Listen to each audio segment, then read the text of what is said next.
ନୀଳ ପାହାଡ଼ ଆଡ଼କୁ ରାଜା, ରାଣୀ, ରାଜକୁମାରୀ ଓ ସେହି ରହସ୍ୟମୟ ବେଙ୍ଗ ଯାଉଥିଲେ। ଯାଉ ଯାଉ ଜଙ୍ଗଲ ଭିତରେ ଅନ୍ଧାର ହୋଇଗଲା। ରାଜକୁମାରୀ ତାଙ୍କର ମା ସହିତ ହାତ ଧରି ଚାଲୁଥିଲେ। ରାଜକୁମାରୀ ପଚାରିଲେ, ମା, ଆମେ କେଉଁଠିକୁ ଯାଉଛୁ? ରାଣୀ କହିଲେ, ଯେଉଁଠିକି ଯାଉଛୁ ସେଠାରେ ତୋର ସମସ୍ତ ପ୍ରଶ୍ନର ଉତ୍ତର ମିଳିବ। ରାଜକୁମାରୀ ବେଙ୍ଗକୁ ଚାହିଁ କହିଲେ, ତୁମେ ସବୁ ଜାଣିଛ ନା? ବେଙ୍ଗ ଚୁପ୍ ରହିଲା। କିଛି ଦୂର ଯିବା ପରେ ସେ କହିଲା, କିଛି ସତ୍ୟ ଜାଣିବା ପୂର୍ବରୁ ମନକୁ ମଜବୁତ କରିବାକୁ ପଡ଼େ। ଶେଷରେ ସେମାନେ ନୀଳ ପାହାଡ଼ ତଳେ ପହଞ୍ଚିଲେ। ସେଠାରେ ଏକ ବିଶାଳ ପଥର ଗୁମ୍ଫା ଥିଲା।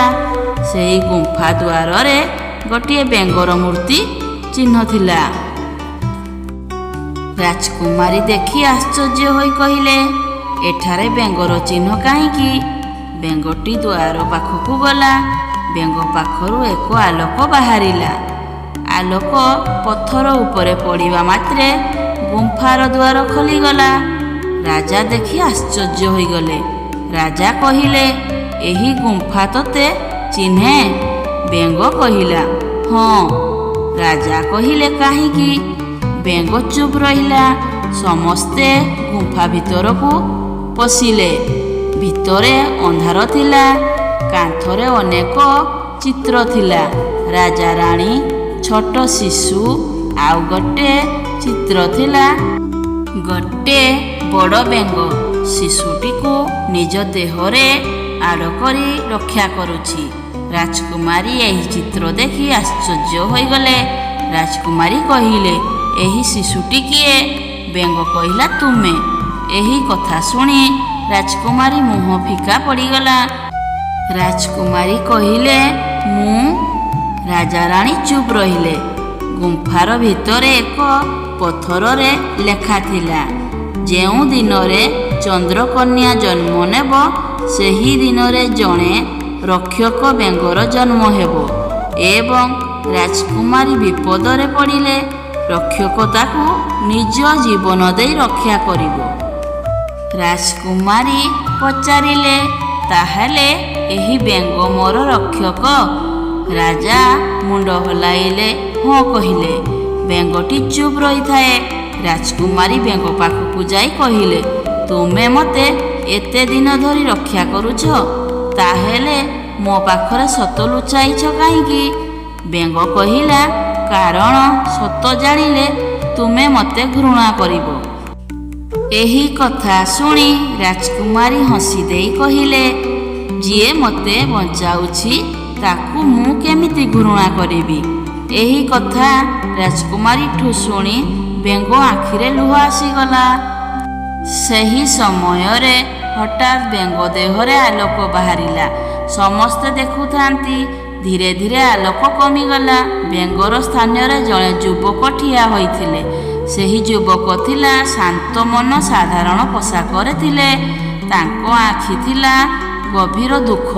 ରାଜକୁମାରୀ କହିଲେ, ତୁମେ କିଏ? ଯୁବକ କହିଲା, ମୋର ନାମ ଅରୁଣ। ରାଜା ପଚାରିଲେ, ତୁମେ କିଏ? ଅରୁଣ କହିଲେ, ମୁଁ ଏହି ରାଜ୍ୟର ପୁରୁଣା ରାଜବଂଶର ରକ୍ଷକ। ମୁଁ ଏହି ପରିବାରର ପୁଅ। ଏହି କଥା ଶୁଣି ରାଜା ଚମକିଗଲେ। କିନ୍ତୁ ତୁମେ ବେଙ୍ଗ କିପରି ହେଲ? ଅରୁଣ କହିଲେ, କାଳିନ୍ଦୀ ମୋ ଉପରେ ମଧ୍ୟ ଅଭିଶାପ ଦେଇଥିଲା। ମୋର ଦାୟିତ୍ୱ ଥିଲା ରାଜକୁମାରୀକୁ ରକ୍ଷା କରିବା। ଏହିସବୁ କଥା ଶୁଣି ରାଣୀ ଆଖିରୁ ଲୁହ ଆସିଗଲା। ରାଣୀ କହିଲେ, ତାହେଲେ ତୁ ଏତେ ବର୍ଷ ଧରି ରାଜକୁମାରୀକୁ ରକ୍ଷା କରୁଛ? ଅରୁଣ କହିଲେ, ହଁ, 10 ବର୍ଷ ଧରି ମୁଁ ବେଙ୍ଗ ରୂପରେ ରହି ତାଙ୍କୁ ଦୂରରୁ ରକ୍ଷା କରିଥିଲି। ଏହିସବୁ କଥା ଶୁଣି ରାଜକୁମାରୀ ଆଖିରୁ ଲୁହ ଆସିଗଲା। ସେ କହିଲେ, ତୁମେ ମୋ ପାଇଁ ଏତେ କଷ୍ଟ ସହିଲ? ଅରୁଣ କହିଲେ, ତୁମକୁ ବଞ୍ଚାଇବା ମୋର କର୍ତ୍ତବ୍ୟ।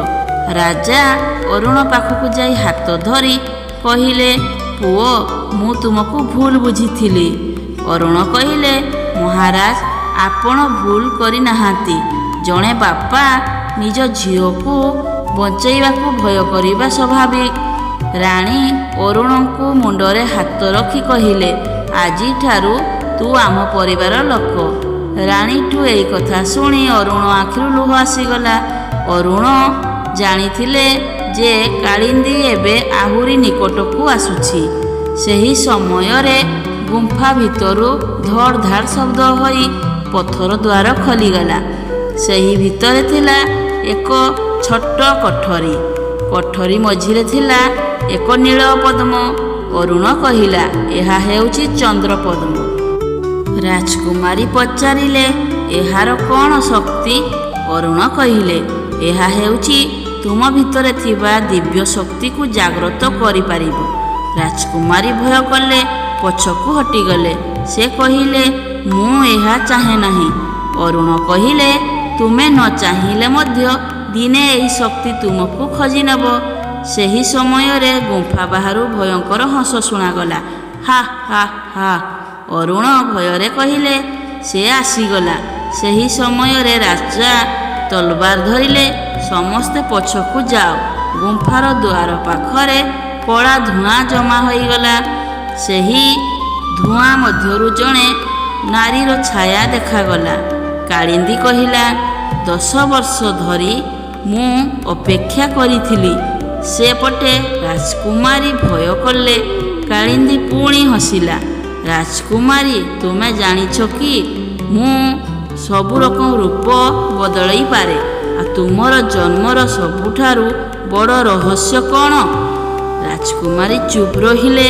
କାଳିନ୍ଦୀ ହସି ଦେଇ କହିଲା, ତୁମେ ଯେଉଁ ରାଜାରାଣୀକୁ ନିଜ ବାପା ମା ଭାବୁଛ, ସେମାନେ ତୁମ ଜୀବନର ସମସ୍ତ ସତ ଜାଣନ୍ତି ନାହିଁ। ଏହି କଥା ଶୁଣି ରାଣୀ ଥରିବାକୁ ଲାଗିଲେ।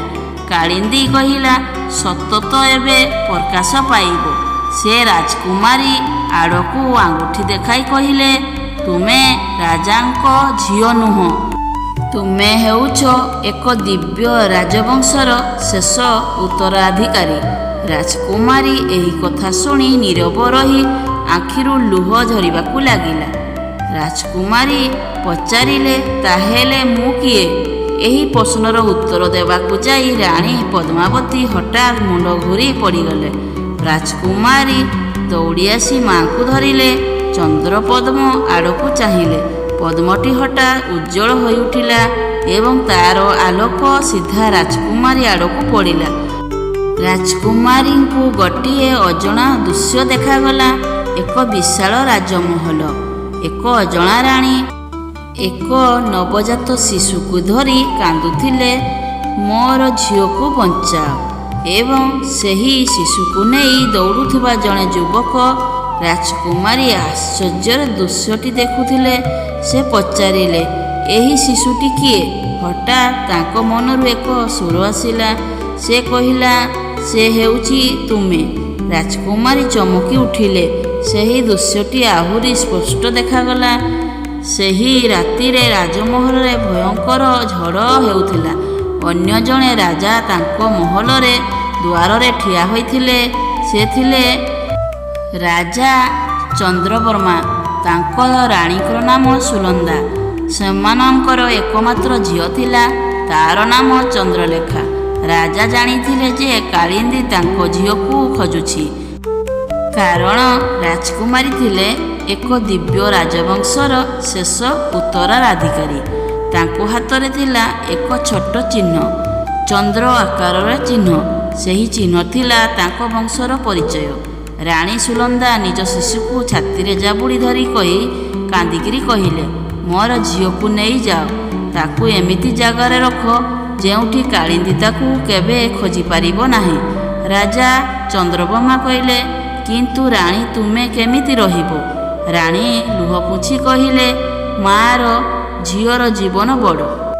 ସେହି ସମୟରେ ବାହାର ଭୟଙ୍କର ଶବ୍ଦ ଆସିଲା।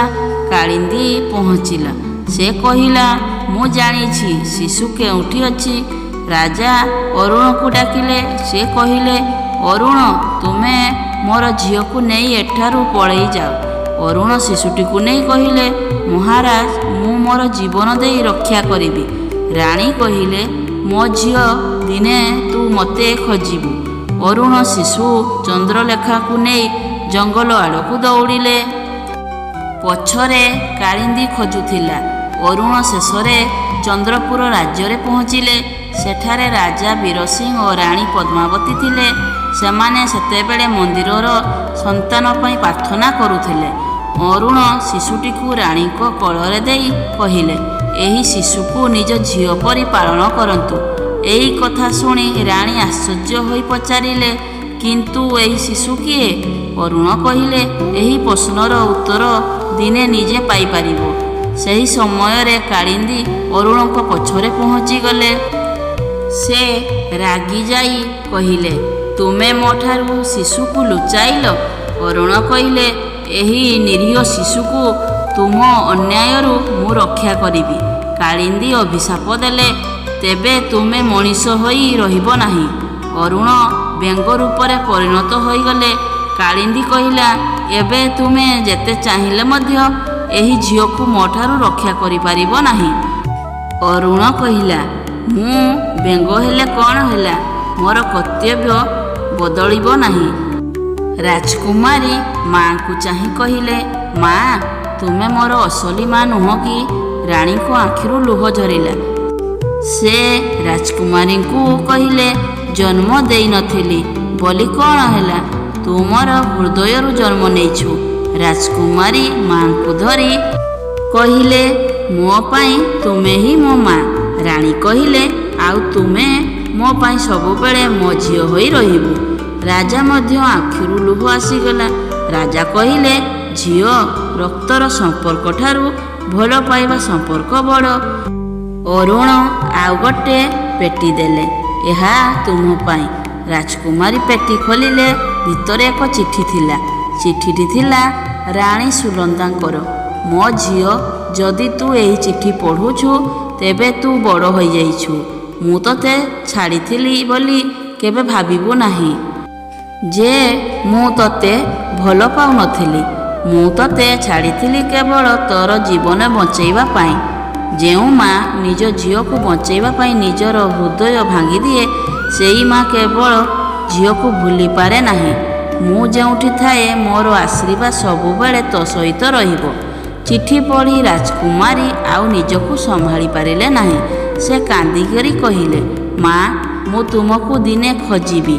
ଗୁମ୍ଫା ବାହାରୁ କାଳିନ୍ଦୀ କହିଲା, ତୁମେ ଯଦି ନିଜ ମାଆକୁ ଖୋଜିବାକୁ ଚାହୁଁଛ, ମୋ ସହିତ ଆସ। ରାଜକୁମାରୀ କହିଲେ, ମୋ ମା କେଉଁଠି? କାଳିନ୍ଦୀ କହିଲା, ଏହି ରାଜ୍ୟରୁ ବହୁତ ଦୂରରେ। ରାଜକୁମାରୀ ଯିବା ପାଇଁ ଆଗକୁ ଯାଉଥିଲେ। ଅରୁଣ ତାଙ୍କୁ ଅଟକାଇ ଦେଲେ। ନା, ତା କଥାରେ ବିଶ୍ୱାସ କରନି। କାଳିନ୍ଦୀ କହିଲା, ତୁମେ ମୋତେ ବିଶ୍ୱାସ ନ କଲେ ମଧ୍ୟ ଚାଲିବ, କିନ୍ତୁ ତୁମ ମା ବଞ୍ଚିଛନ୍ତି କି ନାହିଁ, ସେହି ସତ୍ୟ ତୁମେ ନିଜେ ଜାଣିବାକୁ ଚାହୁଁନାହଁ କି? ରାଜକୁମାରୀ ଚୁପ୍ ରହିଲେ।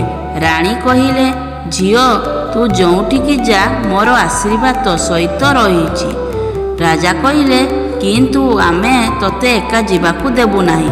ଅରୁଣ କହିଲେ, ମୁଁ ମଧ୍ୟ ତୁମ ସହିତ ଯିବି। କାଳିନ୍ଦୀ କହିଲା, ତେବେ ଆସ, ଯଦି ତୁମର ସାହସ ଅଛି। କଳା ଧୂଆଁ ଧୀରେ ଧୀରେ ଦୂରକୁ ଚାଲିଗଲା। ରାଜକୁମାରୀ ମାଆକୁ କହିଲେ, ମା, ମୁଁ ମୋ ଜନ୍ମଦାତ୍ରୀ ମାଆକୁ ଖୋଜିବି, କିନ୍ତୁ ତୁମକୁ କେବେ ଛାଡ଼ିବି ନାହିଁ। ରାଣୀ କହିଲେ, ଏହି କଥା ହିଁ ମୋ ପାଇଁ ସବୁଠାରୁ ବଡ଼ ଧନ। ରାଜକୁମାରୀ ଜାଣିଲେ ଯେ ରାଜା ଚନ୍ଦ୍ରବର୍ମା ଓ ରାଣୀ ସୁଲନ୍ଦାଙ୍କର ଝିଅ ବୋଲି। ସାଙ୍ଗମାନେ, ରାଜକୁମାରୀଙ୍କ ଜନ୍ମଦାତ୍ରୀ ମା ଏବେ କେଉଁଠି? ରାଜା ଚନ୍ଦ୍ରବର୍ମା କ'ଣ ହେଲା? କାଳିନ୍ଦୀ କାହିଁକି ରାଜକୁମାରୀ ଦିବ୍ୟ ଶକ୍ତି ଚାହୁଁଛି? ସବୁଠାରୁ ବଡ଼ ପ୍ରଶ୍ନ ହେଲା, ବ୍ୟଙ୍ଗ ପେଟରେ ରାଜକୁମାରୀ ବୋଲି ଯେଉଁ ରହସ୍ୟ କୁହାଯାଇଛି, ତା'ର ଅସଲି ଅର୍ଥ କ'ଣ? ଏହିସବୁ ଜାଣିବା ପାଇଁ ଆମର ନେକ୍ସଟ ଭିଡ଼ିଓରେ ଆପଣ ଜାଣିପାରିବେ। ଆମର କାର୍ଟୁନ ଭିଡ଼ିଓ ଓ ଓଡ଼ିଆ କାହାଣୀ ଯଦି ଆପଣମାନଙ୍କୁ ପସନ୍ଦ ଆସୁଛି, ତେବେ ଗୋଟିଏ ଛୋଟିଆ ଲାଇକ୍ ଆଉ ସବସ୍କ୍ରାଇବ୍ କରିଦିଅନ୍ତୁ। ଆମର କାହାଣୀ କେମିତି ଲାଗୁଛି କମେଣ୍ଟ ମାଧ୍ୟମରେ ନିଶ୍ଚୟ ଜଣାନ୍ତୁ। ରହୁଛି, ନମସ୍କାର।